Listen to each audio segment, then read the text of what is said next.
ginawan ko ng video ha, kung paano ito gamitin. Itong nasa gitna. Ito parang sobre. So, ayan. I-click yan siya. Ayan. Paano daw yan gamitin? So, itong parang setting.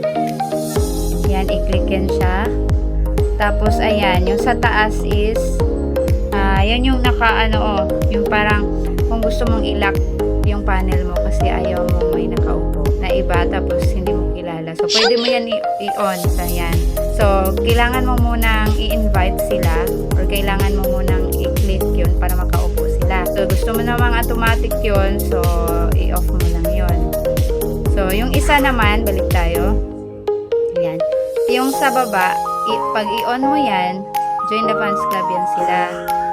Diyan yung ginagawa nila kung paano set up na mag-join the fans club sila. So, yan yung i-click ninyo.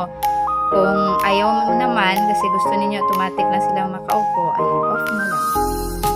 Okay, tapos, meron pa isa. Yan, yung invite. So, yan, pag gusto nilang umupo, yan, pwede ninyo, pag gusto ninyo paupuin sila, so, i-click nyo yan, tapos invite.